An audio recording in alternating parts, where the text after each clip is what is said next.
的愁，这一次握紧命运绝不低头。天黑已难受，无谓的梦等谁成就？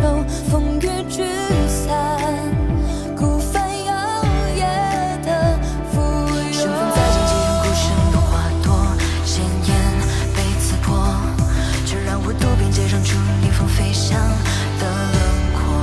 穿过心的万物生长，就算梦被忘，抚平汹涌的巨浪，冲破心的深山跌宕，有勇气抵抗，拥抱宿命的延长，为爱才有光，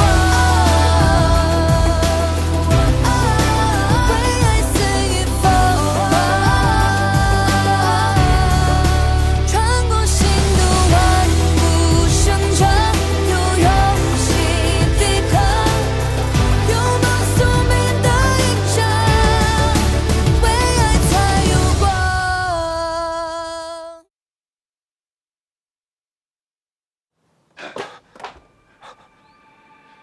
父亲打够了吗？怎么？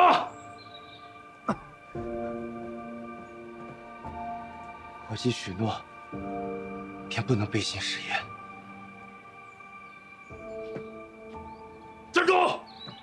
你个不忠不孝的内孙！在我看来，华先生在金殿上直言不讳才是忠。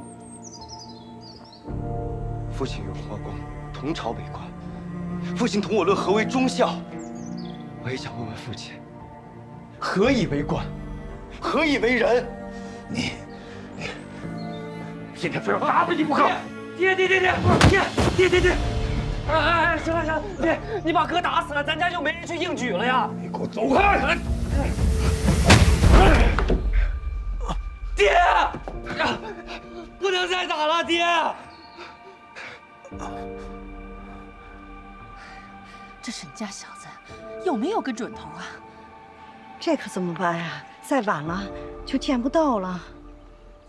祖母，不能再耽搁了，再耽搁一定会错过。可是沈家小子不来，怎么去啊？老钟的腿刚好一点，走还走不动呢，谁来赶马车啊？是啊，这我去吧。芷儿，你何时学会赶车了？我不会，但是试试总比不试强。我从前跟着祖父走南闯北，也是坐惯了车的。钟叔每一次驾车，我也都在旁边看着。这不管是人驾马还是马驾车，跑起来就行。真的能行？只是这车上现在堆了许多东西，可能坐不下其他人了，只能我自己走一趟了。那你路上一定要小心，实在追不上便罢了。我尽力。姑娘，你这些袄子太轻了，得有一个人压着车才不会掉下来。就你聪明。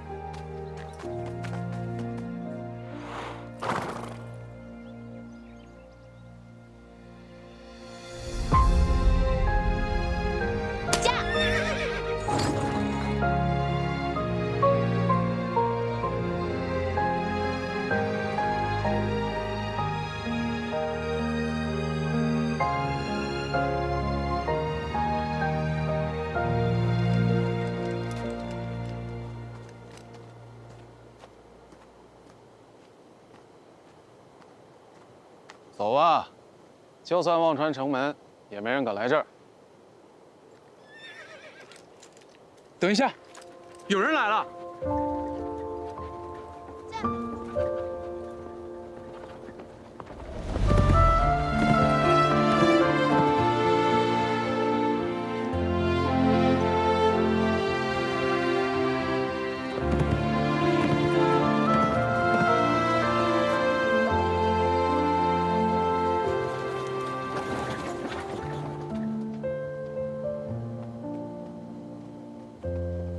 显贤就没赶上了。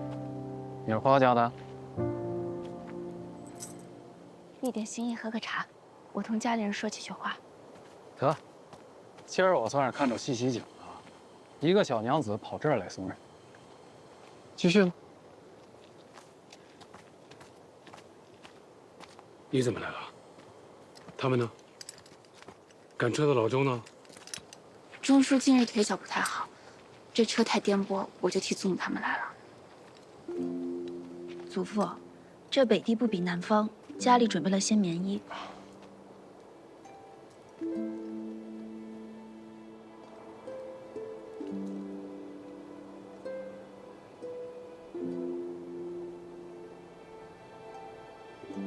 侄儿，抬起头来，看着我。祖父，家里出事以来，我从来都没有哭过。那是自然。我们侄儿是个顶勇敢、顶厉害的姑娘。你放心，家里现在有吃有穿，也有住的地方，大家都很好。好，我放心。爹，不离还好。家里43口人，每个人都有份，还要劳烦爹和叔父们把这个鞋带给大家。我一定会照顾好大家的。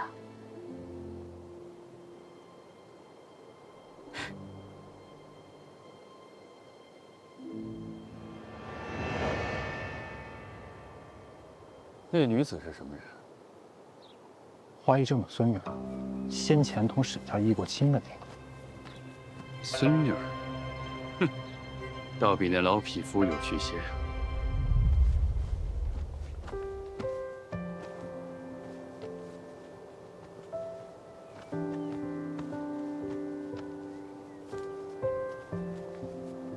真和善。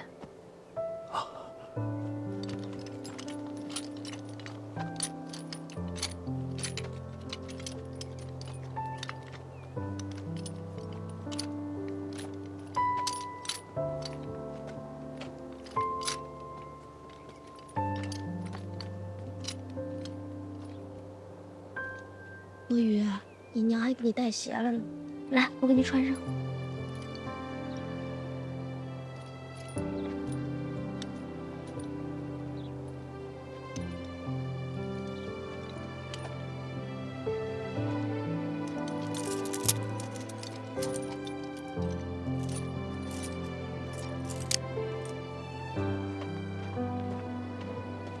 我好想我娘，好想我国宇，娘。你娘也想你，但你现在是个小男子汉了，她要是知道你哭鼻子，该担心了。侄儿，怎么样？这个是四婶亲手缝的，你要好好穿。自然是他缝的，这么歪的针脚，也找不出店儿。四婶她怎么了？她本来要来的，被我抢了先。我来的好，可不能让他看见我这副样子。哎，你回去之后可要替我好好说几句好话啊！你就说，四叔他精神好，又想得开，一顿能吃好几碗米饭呢。仗着豪情，要被兴华磊落。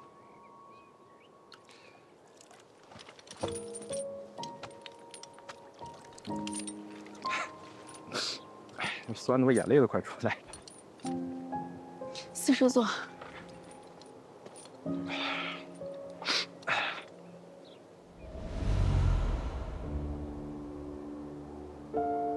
侄儿，你记着，青崖书院后山有2棵大槐树，是你出生那年我在那读书，顺手种下。我走之后，记得常去浇浇水，松松土。记住了。四叔，这次这案子是谁办的？季秀司吗？襄王员工监理大理寺，季秀司找回家之后，我们就落在襄王手里了。畜生！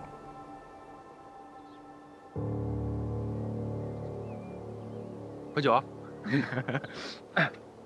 我素不喝酒，但这碗酒我一定要喝。诸位，西出阳关无故人。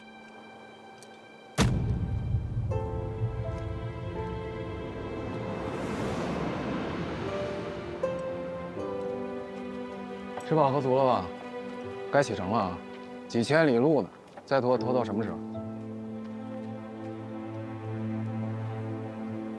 大家放心，家里我会照顾好的，弟弟妹妹们、婶娘们，我都会照顾好的。祖父可还有什么事情要交代，侄儿一定办到。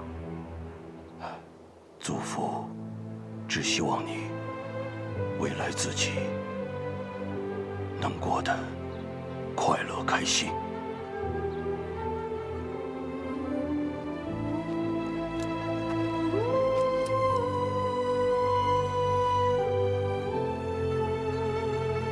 走了，走了，走了。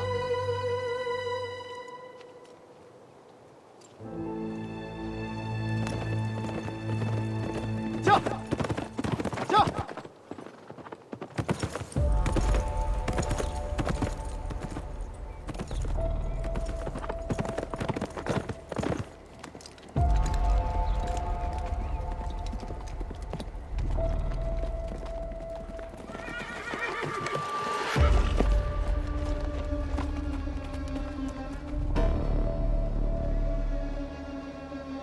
这齐秀斯的人过来做什么？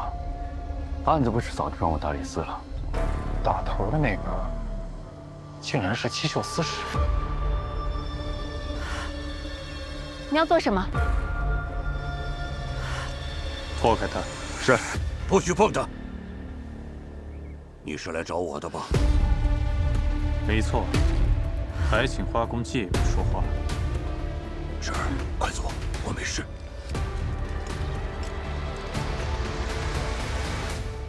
新官上任，这是来寻我错了。自大清开国，今日蜀金坐镇大理寺，多一个亲王，也不知官家是宠我还是憎我。走，去看看，他能寻出什么错来。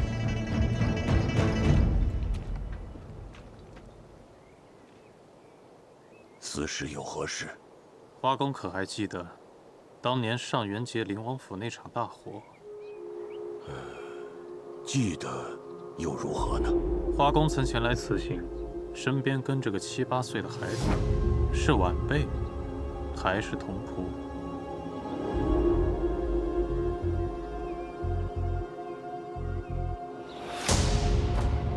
何故问起此事？关乎一桩旧案。年月事繁，这些年我到处奔波，换了不少同仆，都散落在四海。真记不得司使说的是哪个。先生可否再仔细想想？若是有意隐瞒，倒叫我有些好奇了。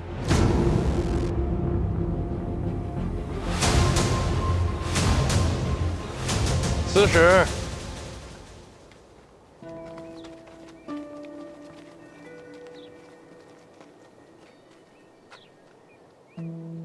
问献王殿下恩。这案子接在我手上，今日便来看看。不料司使也在此，真是巧啊。听闻殿下勤勉，果真是事必躬亲。小王心蒙圣恩，自要昼前夕替，不敢有负管家。不知这些犯人是如何触犯了司使，这样司使亲治啊？犯人出城，例行搜查而已。陈情，搜。是。司使有所不知，犯人出城之前，殿下已命人细细的查验过了。大理寺嚣张什么？也非给你搜出个错漏来。本王还有事，司使请便吧。这2个虎狼相争，倒拿花家人来回折辱。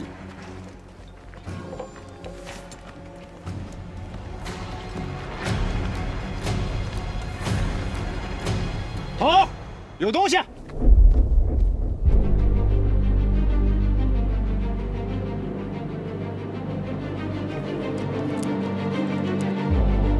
银子啊，这也有。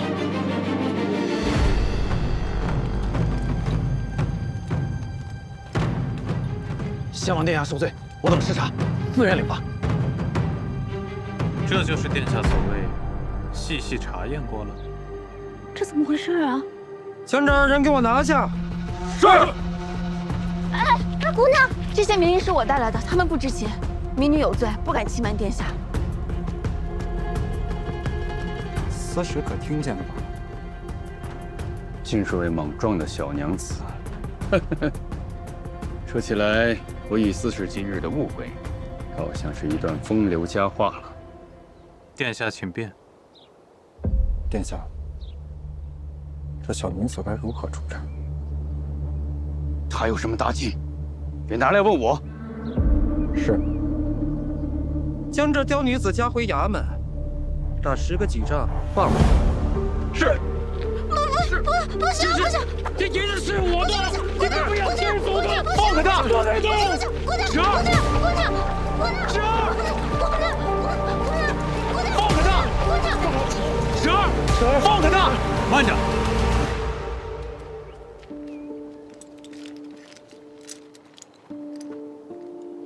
！3000里北上是官家定的，可这人是我七秀司拿的。今日我便把这些性命交托于你，若是路上少了一个，就拿你的命来抵。是。走，快点，快走，快走啊！走，快走，快点，快点。头儿，那咱们回司里。我另有事做。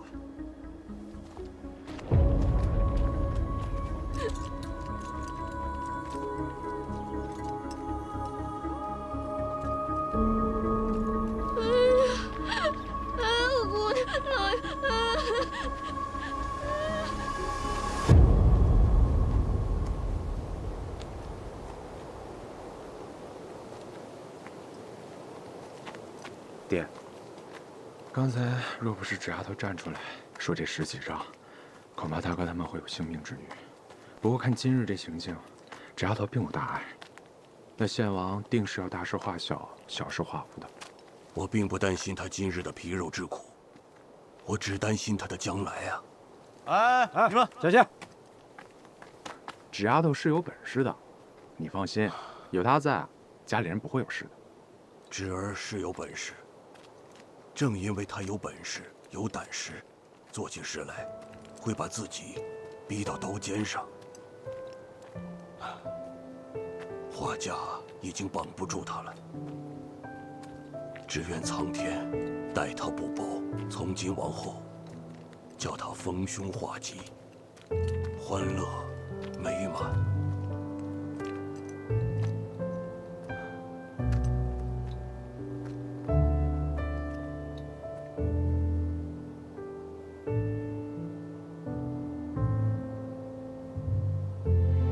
走吧，3000里路不好走啊。纸儿都不怕，咱怕什么呀？前途尚有关山万里，痛快！君不见，夸父逐日窥于渊，跳亮北海超昆仑，披霄绝汉出汉莽，撇列左右移星辰。怎么只有你一个回来？纸丫头呢？那天碴子忽然来搜身，我不知道怎么的，我看见从大老爷、二老爷袍子里搜出了夹带的银子。天杀的！他们是有心栽赃我们吗？家里穷的连蛆都不生一只，哪还有银子往袍子里塞啊？三夫人，我看得分明，那钱真的是从袄子里掉出来的。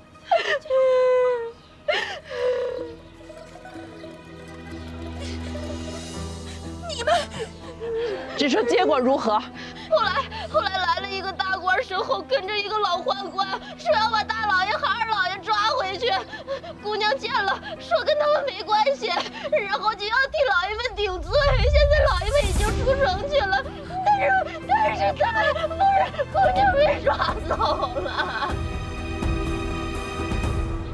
我的纸儿。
伤势如何？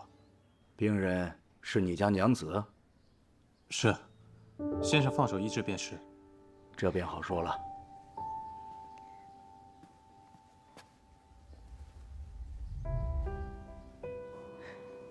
你看这寿账，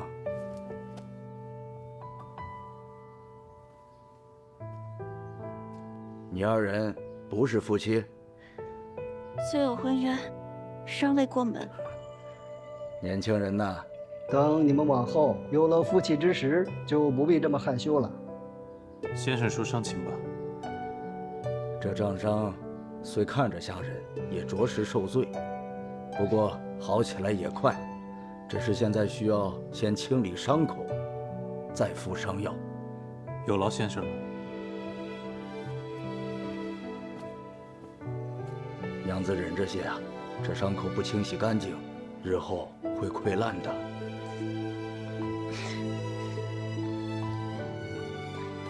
哎，别扯，别扯。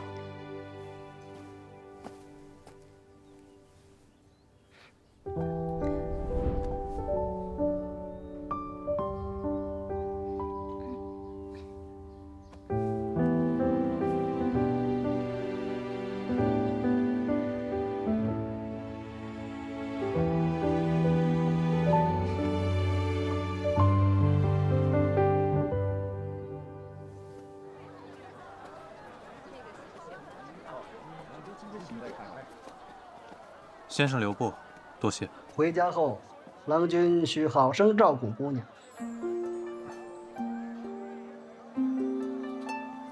若是陌生男女问诊，怕有不便，这才撒了个谎，见谅。明白。那日过后，西秀司有没有再为难你？没有。我还以为你回北地了。我在皇都寻了份差事，不回去了。在北地待久了，在京里待着，会不会觉得闷？说出来不怕你笑话。刚回来那几天，我感觉连气都喘不上，处处被拘束着，就像被关在笼子里。那现在呢？现在习惯了。我刚才看你从衙门里出来，可是遇到什么难事了？事路多艰，看来我们运气都不好。你若是想回去的话，我可以送你一程，就当报答当日搭救之恩了。不必客气。我只是想随便走走。那刚好，我近来无事，可以陪你随意走走。你受了伤不方便，上马吧。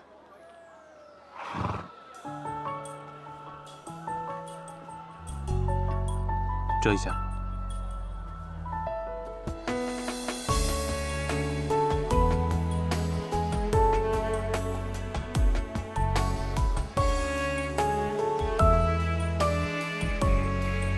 你怕是遇到难事了，却不是衙门里的事情。可以见的。受了伤不回家，却来山里，难道是要来自寻短见？也不是什么难事，只是有些累了，走不动了。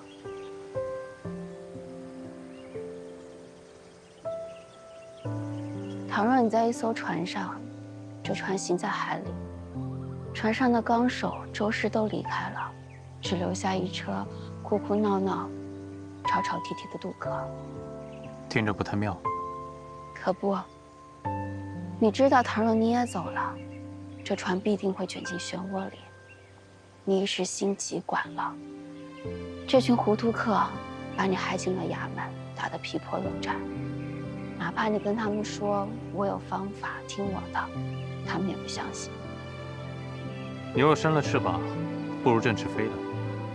天宽地阔，就不用再操心水里的事了。这倒是个好主意。这船上的人，同你亲近吗？虽说一起在船上生活了好多年，但其实都是各过各的。除了骨肉至亲，来往的也少。和你最亲近的纲手已经走了，之前都是他在这里苦苦经营这艘船。倘若真的弃之不管，心里会愧疚。那倘若你把心一横，劫了这船呢？那可是好大一艘船，好多的人。要是我一个人掌舵，怕是会累死。但我也害怕自己的一片苦心，白白浪费。我就不该问你，原本是一个人犯案，现在倒好，变成2个人都犯愁了。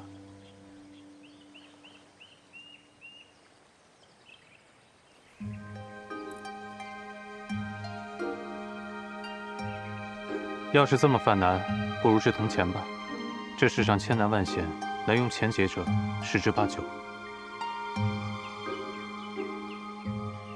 你带刀了吗？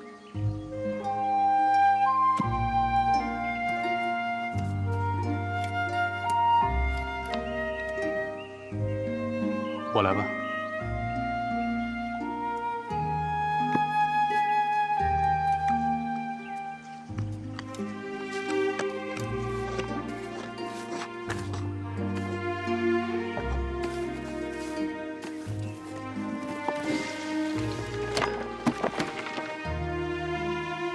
酒。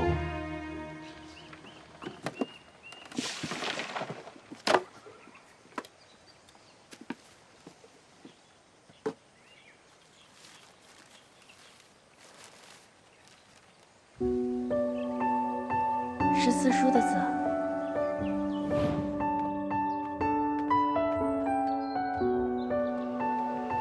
成明2年冬，长兄平与得女，眼明如秋水，玉雪殊可爱。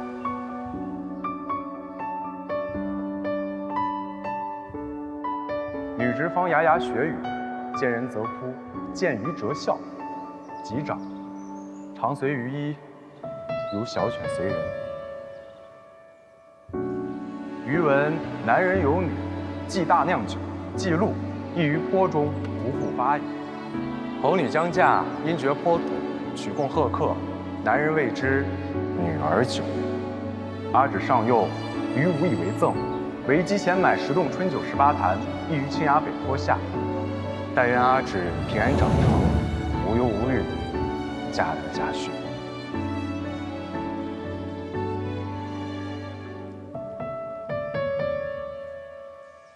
这些酒已经埋了15年了，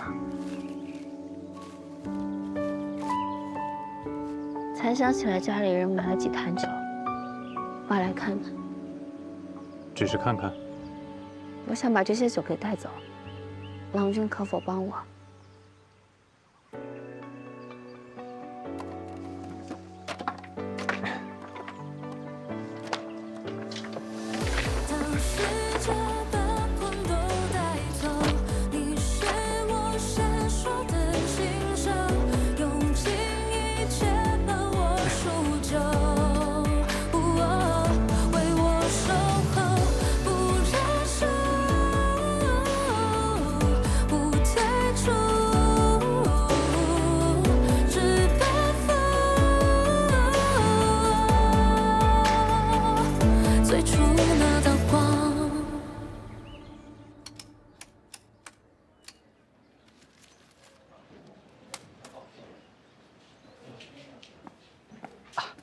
娘子，这些酒拢共能当170贯，这是17张交子，您收好。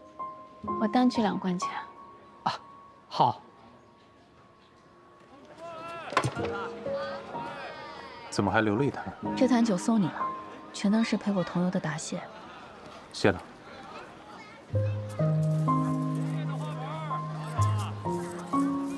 这又是？总不能叫你白白出力气吧？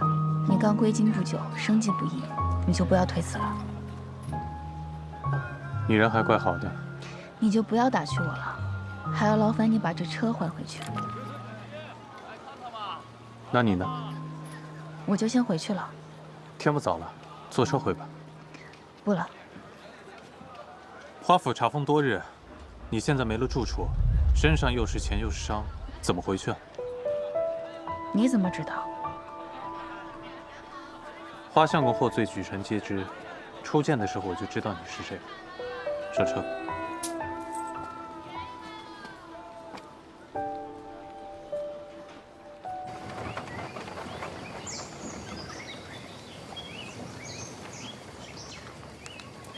这儿没有人烟，道路颠簸。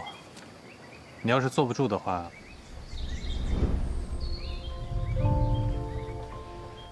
就算有人看见，我也实在是撑不住了。再坐一会儿，恐怕要栽下车去。这里也没有树可以靠，只好借一下你的肩膀。对不住了。这些是你陪嫁的酒吧，都给当了，以后你怎么嫁人？送了你那么一大坛，都堵不住你的嘴啊。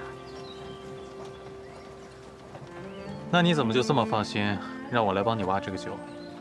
不放心也没有办法，家中尽是妇孺，没有一个能出力气的。别说是搬酒坛了，纵然是挖，也挖不了几寸。便是有，我也不敢让他们知晓。知晓会如何？一来家中人多口杂，立刻会走漏风声；二来这些钱到了他们手里，不知道会使到哪儿去。无功倒还好，要是再闯下祸，我可遭不起第二次罪。多奇怪啊！家里这么多人，竟不如你这个生人来的可靠。你就不怕我谋财害命？这些酒可值不少钱。便是不找你帮忙，我也会去雇几个力妇，还不见得有你可靠。方才我从衙门出来，满身血腥晦气，也只有你停步问我。我还是头一次知道，自己原来是个大好人，就是蠢了一点，被人骗来做了苦力。其实，可以先不急着做决定，给自己还有亲眷们一点时间。有时候越是亲近的人，隔阂反而越深，就像隔了层纸，非等纸破了，才能看到彼此的真心。为何忽然这么说？我生平最后悔的事情，便是年少时疏远了至亲的人。那是谁啊？我母亲。这是我们第二次见面了，还不知道怎么称呼你。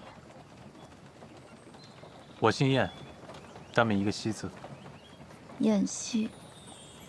今天谢谢你，我睡一会儿。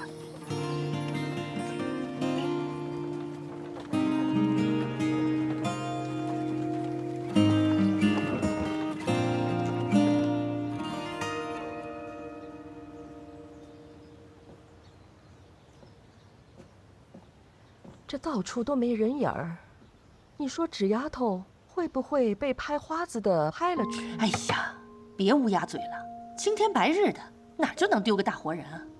要不明日去城里人牙子那儿问问消息？我现在就去。哎呀，别！大夫人，大夫人，你去哪儿啊？都这么晚了，这会儿倒有力气了，当初就不应该费劲缝进去。三嫂，你这话是什么意思啊？当初我们也没坏心啊。哼，早先老夫人叫交钱，我是喊得嗓子都哑了，也没喊出你们兜里那仨瓜俩枣啊。现在可好了，都便宜衙役了。当初要是交出去，也不过是便宜了茬子，我看也没什么分别。哎呀，你有能耐，你倒来管家呀，成天绕着孩子打什么转？三嫂啊，都是我不好。姑娘回来了！姑娘回来了！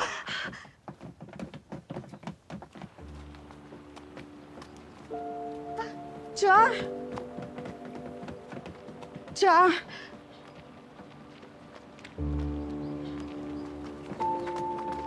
芷儿，芷儿，感谢苍天，你总算是平安回来了。我被衙门打了10几仗，算不得十分平安。啊！他们为什么罚我？母亲能不知道吗？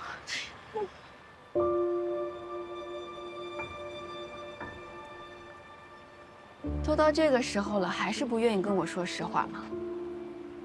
不是，如果当时我同你说，你定然是不会同意的。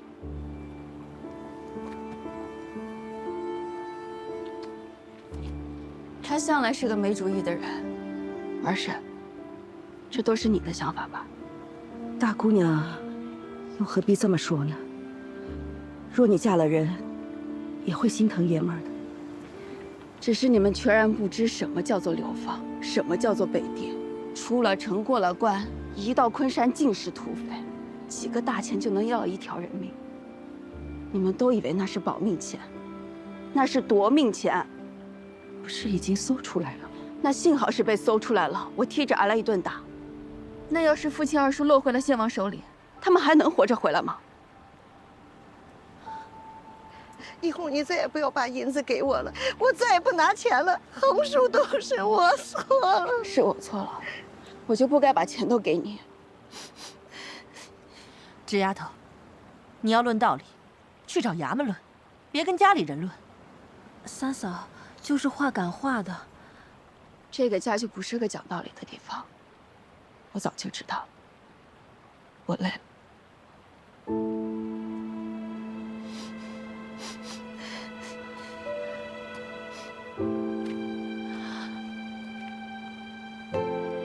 哎，你这丫头伤成这样，你要去哪儿啊？赶紧躺下来养伤啊！你。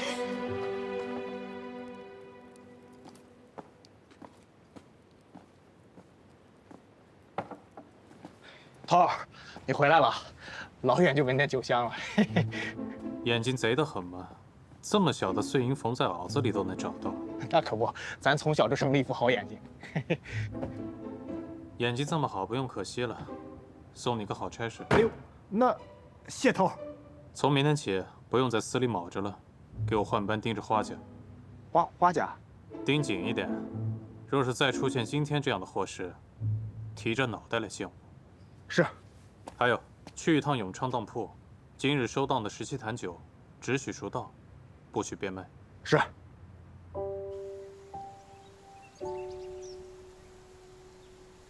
四婶，你愿不愿意同我一块儿走，单独过火去？咱们还得带上包下塔嘛，免得被三夫人发卖了。怎么突然说这些啊？从前我总是下不定决心，要顾着花家的门楣，顾着祖父母亲，乖乖地长在笼子里。如今什么都没了，但只要我还是花家的孙女、女儿，他们就当我是不顶事不吭声的小丫头，连薄邻薄里的话都比我要谨些。不破不立，我不能再关注自己了。原来我们侄儿是觉得委屈了？不是这样的，四婶，这人本来就是要自个儿长大，自个儿寻路，自个儿生老病死的。这旁人能同路的就同路，不能同路的就散了，何必非要拉拉扯扯的呢？你从来都比我想得多，想得明白，你说的都对。可方才三夫人有一句话，家里不是论理的地方。你才刚回来，不知道这一日家里都闹成什么样了。老夫人因着你的事儿，豁出脸去叫苏嬷嬷进城去托人。老夫人说，已经到这田地了，除了人再不剩什么。说是一屋子长辈，连个小孩子都保不住，就白活了。不能为了爷儿们把你一个小丫头给搭进去。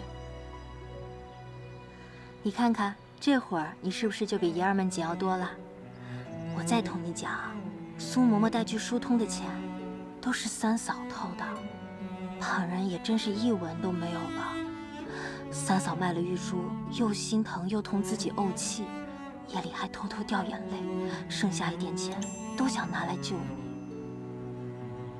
他拿了多少钱，我都可以还给他。你个死心眼儿，这哪里是钱的事儿呀？我再同你讲，一早报下回来报了信儿。大夫人你是知道的，两脚没沾过泥，出了门连南北都分不清，更没同生人说过话。我都没想到她真能摸到衙门去，吓得哆哆嗦嗦问你的去向，又一路哭着回来，脚都走肿了，说你从衙门出来就没了踪影。钟叔站都站不起来，拄着棍子就要去寻你，大家伙都急坏了，上上下下都进城去寻你。家里只留下我照顾老夫人。他们都去了，那不然呢？你是自家人，难道丢下你不管？三嫂把丫鬟们都带走了，二嫂数年如一日，天不亮就压着脖里去读书。今日啊，连这功课都舍下了，晕头晕脑跟着去寻你。秦姨娘最好笑了，要去庙里问卜，病急乱投医，拜了个送子娘娘庙，被三嫂啊一顿数落。没有人告诉我这些。他们都是长辈，为小辈奔忙是应当的。若拿到你面前邀功，那多没脸面呀！三嫂那样的人，这辈子哪儿低过头呀？所以啊，我只想叫你知道，你想的都没错。可一家人过日子，有时真没什么道理可言。他们都是内宅女眷，是没什么本事，但独个儿遇到事儿了，回过头来至少有人在家等着你，替你着过急。我知道了，四婶，你容我再想想。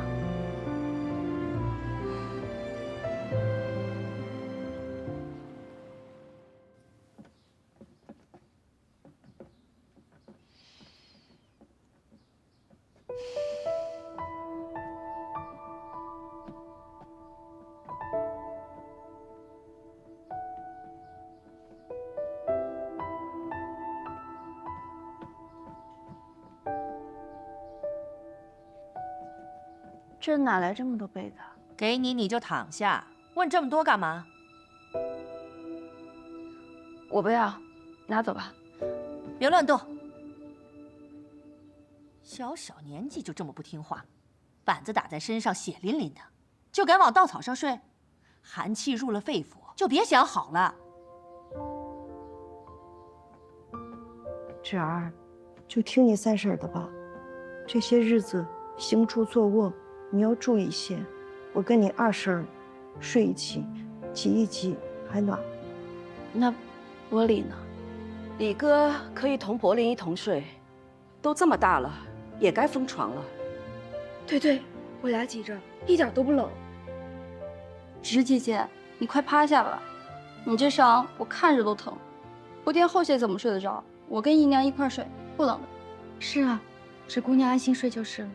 你就睡下吧，等你伤好了，把被子洗干净还回来便是。